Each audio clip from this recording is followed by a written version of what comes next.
You are listening to Becoming You Again, episode number 192, and I'm your host, Karen Nelson. Welcome to Becoming You Again, the podcast to help you with your mental and emotional well-being during and after divorce. This is where you learn to overcome the grief and trauma of your divorce. We're going to do that by reconnecting with yourself, creating lasting emotional resilience, and living a truly independent life so that your life can be even better than when you were married. I'm your host, Karen Nelson. Welcome back to the podcast. I hope you're all doing well as can be, depending on what you're going through. In this episode, I want to talk about pain and suffering. Now, obviously, as human beings, we experience all different kinds of pain and suffering throughout our lives, depending on the experiences that we're having. So, as you know, if you're listening to this podcast, it's about divorce, and it's about helping you get through your divorce, supporting you as you go through divorce, as you start your life after divorce, whatever stage you are in. So I will be using examples and talking about the pain and suffering, specifically about your divorce and the things that you might be struggling with. However, please take the information and the tools that you are learning in today's podcast and literally in any of the other podcasts that I have put out to help you in any area of your life that you might be struggling. Maybe your divorce is going great. Maybe it's fine and you get along with your soon-to-be ex, or you're co-parenting great and you've kind of moved past that part of your life, but you're struggling in other areas. You can use these tools to help you no matter what you're going through, because we are all humans and we all suffer. We all have pain. We all feel things that feel negative, that feel terrible, that feel bad at times. So the point of this podcast is to help you understand that pain and negative emotion is inevitable. It's part of the human experience. Nothing has gone wrong in your life if you are feeling that way. However, the suffering is like the added unnecessary hurt that you can choose and get better at choosing not to feel, not to bring into whatever you are feeling and experiencing. And I'm not saying that this is like so easy to do, that you just like don't suffer, that you just like stop suffering. Like, I'm not saying any of these tools that I'm teaching you are just so easy to implement. It takes practice, and you're never going to be perfect at it because human beings aren't perfect beings. And again, that's okay. But you can get better at becoming aware of where the actual pain of what you're going through is, what's necessary, what is just part of the human experience, and where that added suffering that you are creating for yourself, where you are doing that. Once you become aware of it, like I sound like a broken record probably sometimes, but once you become aware of it, that's when you can start to choose differently if you want. It's the awareness that changes everything, because with awareness, you can make choices, you can make decisions. Without awareness, perhaps that suffering is coming in because it's a habitual thing that you have been doing in your life for a very long time. You may not even know that you are habitually creating an extra layer of suffering in your life. And so we want to create some awareness around where that is happening for you so that you can step into choice, decisions, recognizing it, and deciding to respond instead of react.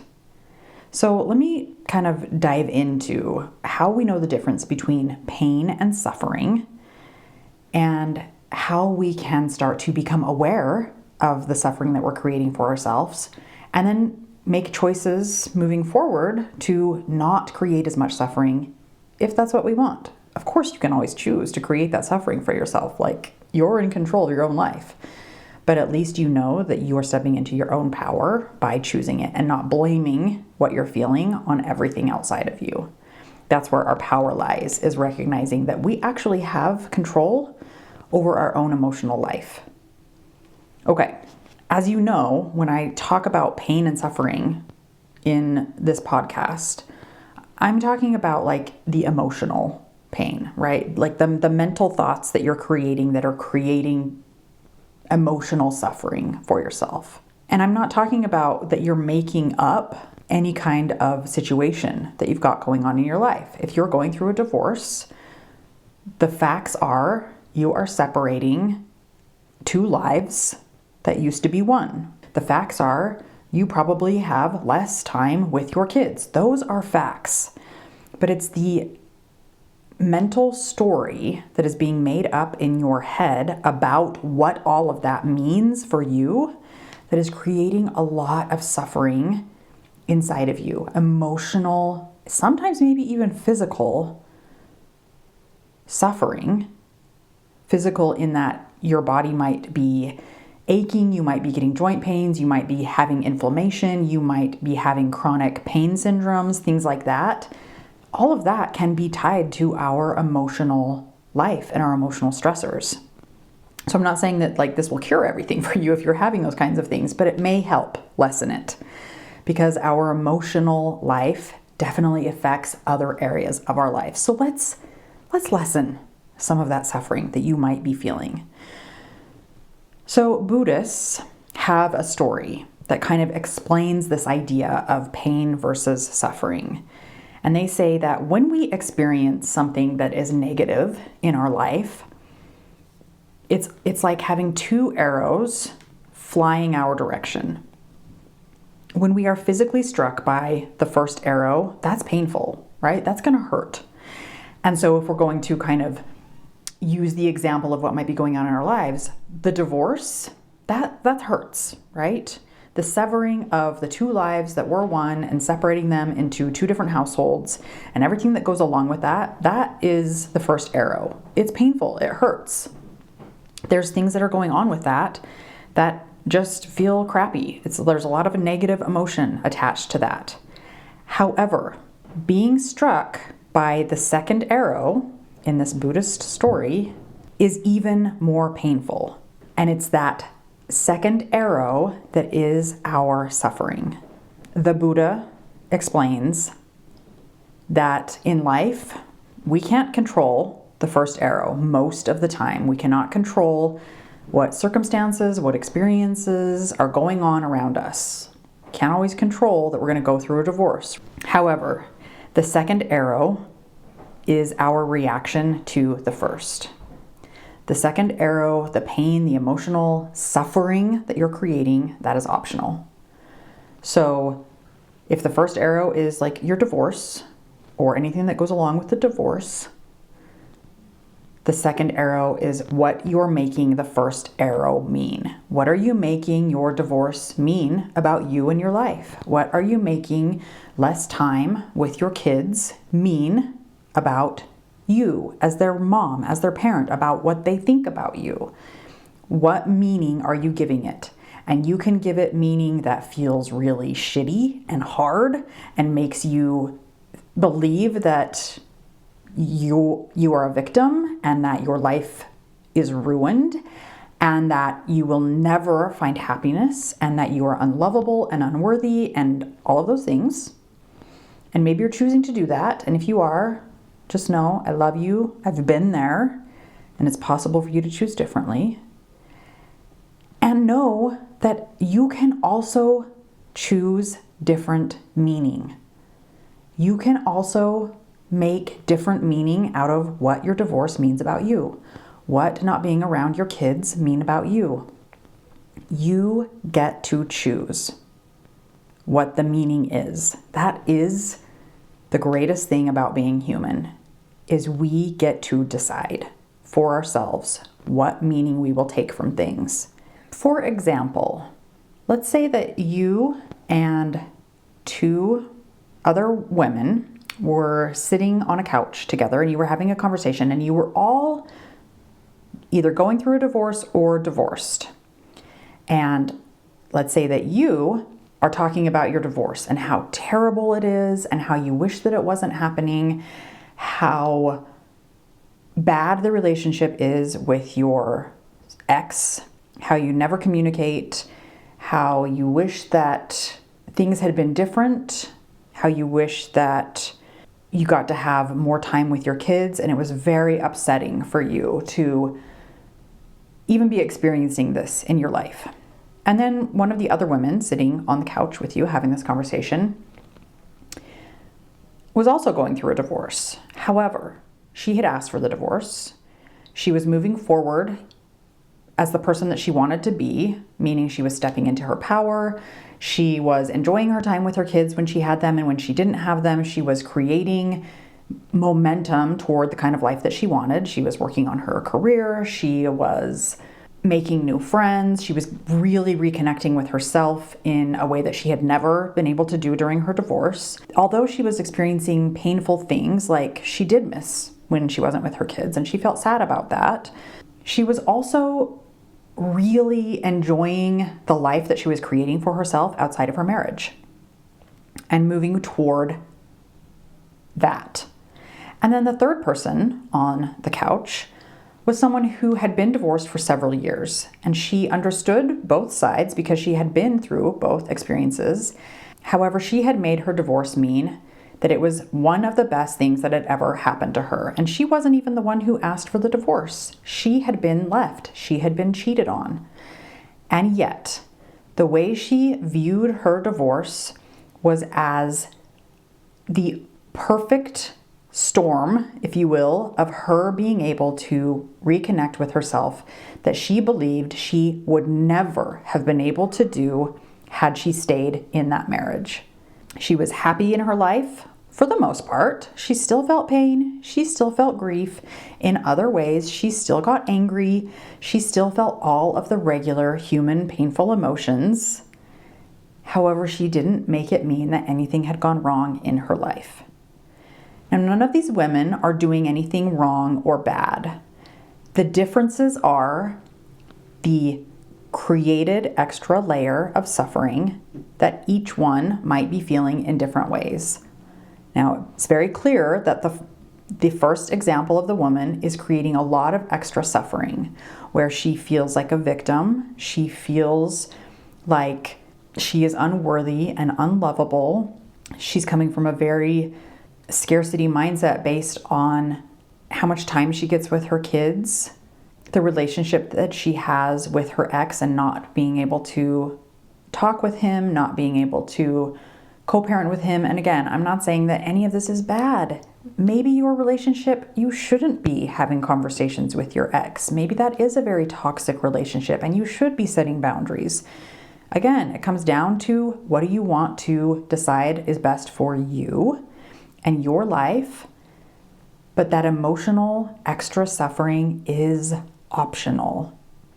And the other two women have stepped more into their power of reconnecting to themselves.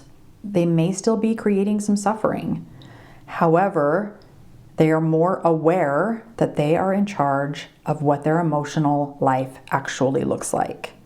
So even though they went through very similar experiences, they're all either divorced or going through a divorce, which is very similar. Lots and lots and lots and lots and lots of people go through a divorce. Lots and lots of people have less time with their kids, don't get certain holidays with their kids every year, don't have a good relationship with their ex. Lots of people experience this.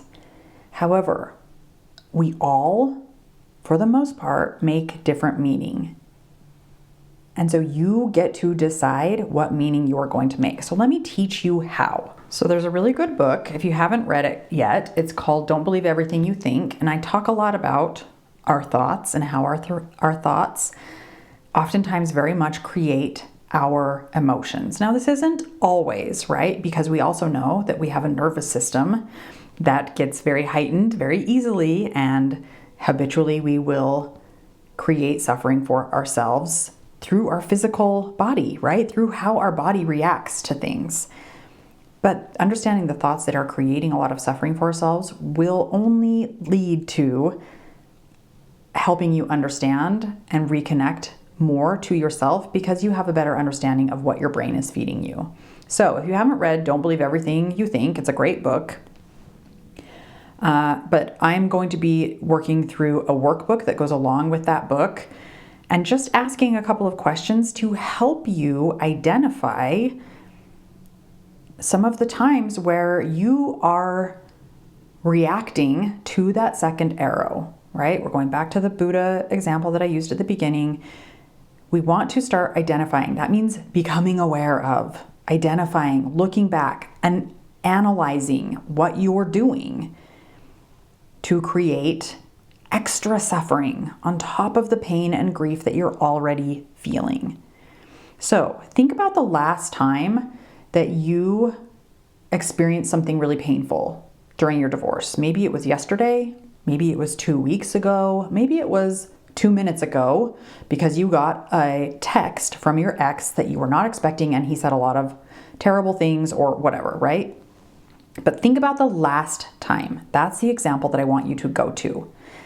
And I want you to identify the first arrow, okay? Identify what the event was that felt painful. So maybe it was the text, maybe it was something that triggered you, maybe it was not being with your kids over the weekend. Like, what was it that created that initial layer of pain, the sadness of not being with your kids, the anger at that text and the words that he used? Like, what is the initial inciting, triggering event? Okay, so identify that and write it down.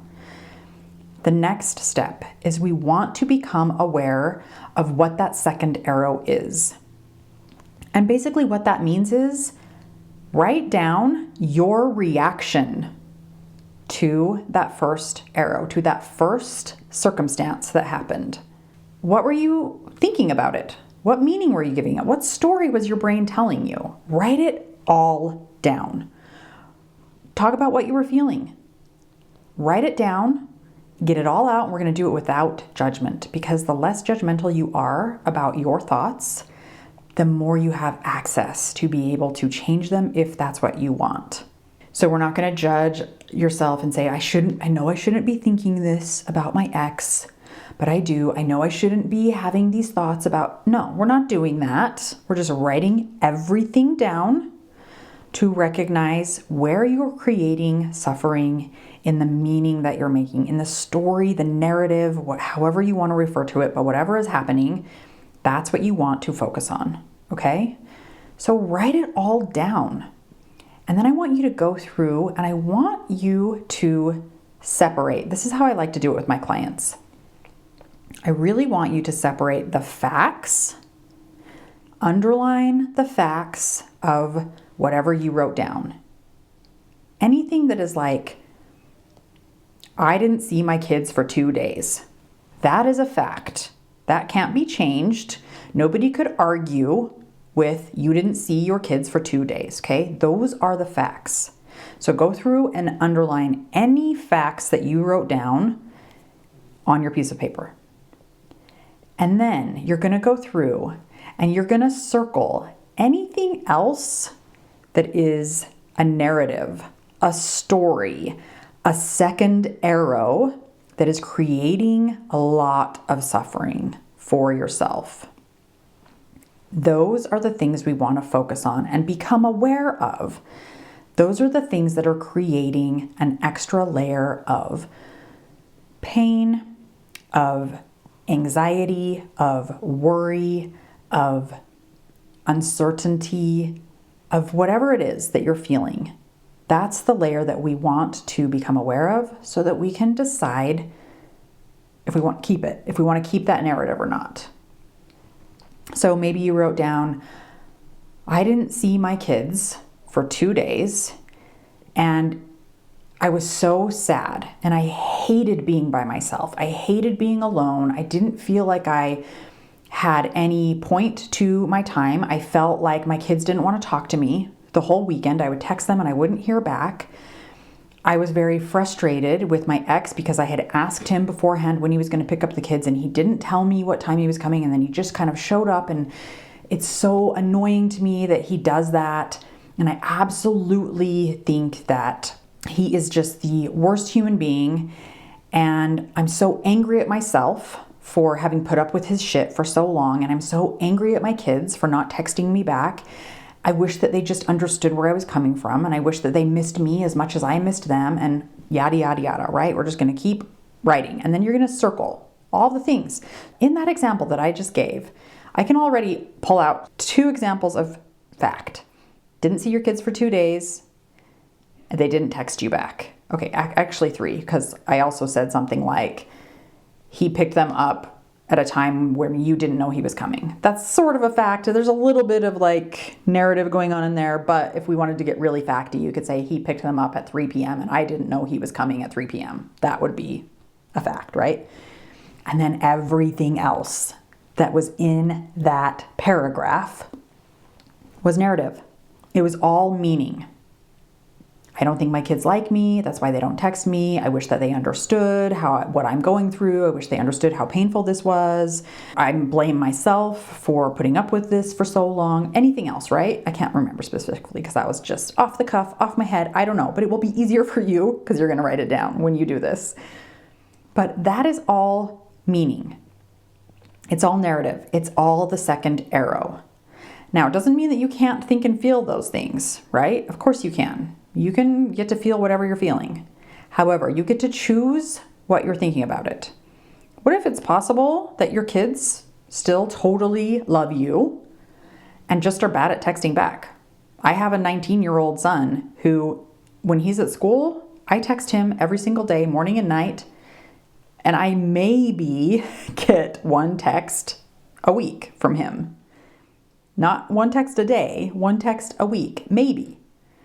You know what I don't do? I don't make it mean that he hates me. I don't make it mean that I'm a bad mom. I don't make it mean that we don't have a good relationship. I don't make it mean that we're not close or connected, or that he's unhappy and that things are going wrong in his life. I don't make it mean any of that. You know what I make it mean? He's not very good at texting. That's it. I don't have to create a bunch of suffering around the fact that he doesn't text me back. And guess what? You don't either. It does not have to mean what your brain is telling you it must mean, because it's possible that it doesn't actually mean that at all. And you get to choose. You get to decide, because what your brain is telling you is not an actual fact of the situation, and all it is doing is creating a lot of pain and suffering for you that is unnecessary. It's making you believe you're a bad mom. It's making you believe that you're unworthy, that you've done something wrong, that your kids don't love you, that you're unlovable, that there is a rift in there somewhere, that they're choosing their dad over you. None of that is true. And if you're gonna make it up, why don't you make up something that feels a little less painful? Because again, you get to choose. So after you write it all down, one way to alleviate your suffering is to think, what if it's possible that whatever that sentence was, like my kids just must hate me and that's why they're not texting me. Take each sentence and think about another way to think about it. How would someone else, not in your situation, or someone else who's gone through a divorce, who is out of it a few years, how might they be thinking about it? And if you even want to use me as an example, how might Karen think about this in this situation? Because she's probably not thinking about it in the same way I am. So how might she think about it? And does that feel believable to me? Does that feel accessible to me? And more importantly, does it feel less painful? That's what we're shooting for, is like a little bit better. It doesn't have to be like, oh, my kids must love me and they must think I'm the greatest human being ever and I'm like the goddess mother who does everything perfect. Like, we're not shooting for that. First of all, that's not believable, or if it is, amazing, but it's definitely not believable for me to think that about my kids and what they might be thinking about me. But we're just shooting for like thoughts that don't feel as terrible as the ones that we've got going on in our head right now. What feels a little bit better, a little bit more believable than what my brain is telling me right now? And write that thought down and go through your paragraph and try and do this with every single thought that is creating a lot of pain and suffering. This might be kind of hard, right? Our brain has been stuck in this habitual loop of creating a narrative that feels really terrible. And sometimes we are used to that discomfort. We are used to a terrible feeling narrative, and we have to teach ourselves to think and feel differently. And that can feel kind of uncomfortable. We can feel discomfort in that, and that's not a problem. So make your brain work. Don't just say, I don't know. I don't know what I could think instead. I don't know what somebody else might be thinking. What if you did know? What if you just guessed and you just made it so that you couldn't be wrong? Try that. Try being kind to yourself and compassionate to yourself as you go through this exercise and see what you come up with.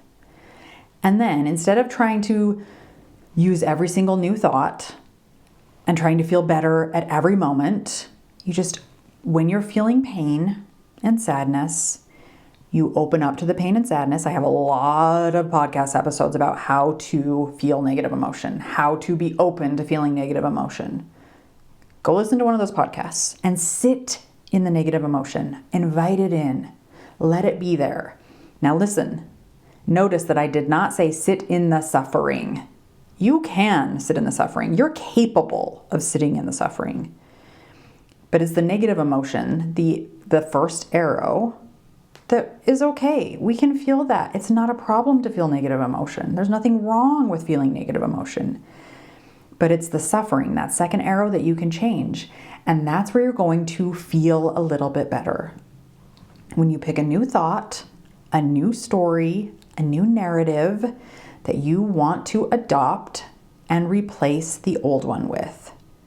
Now, when I say replace, what I'm really talking about is you are physically in your brain creating a new neural pathway.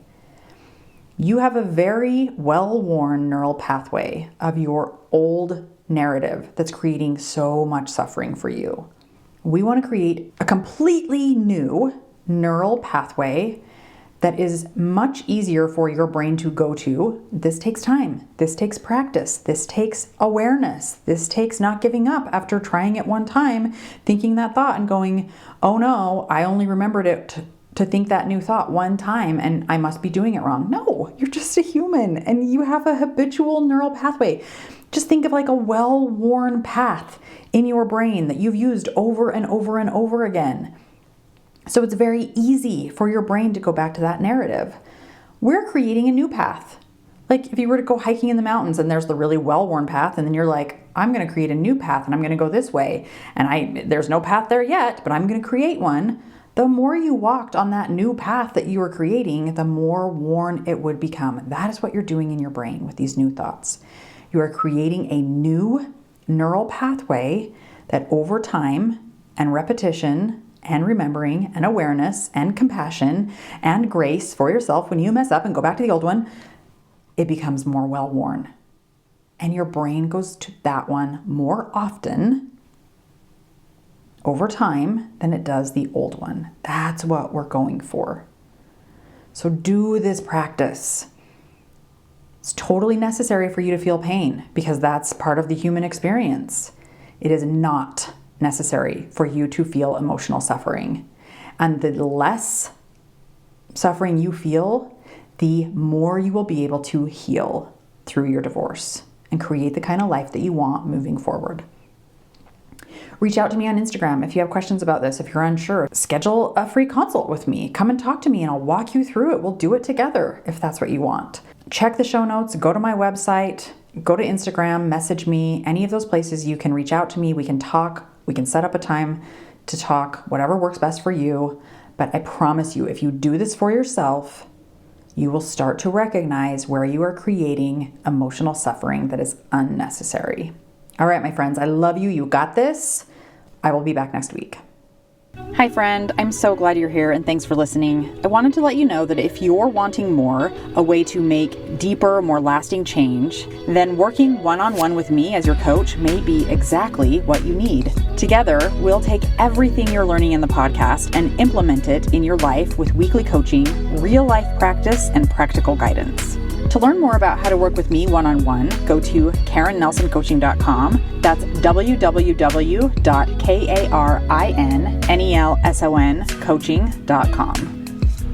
Thanks for listening. If this podcast agreed with you in any way, please take a minute to follow and give me a rating wherever you listen to podcasts. And for more details about how I can help you live an even better life than when you were married, make sure and check out the full show notes by clicking the link in the description.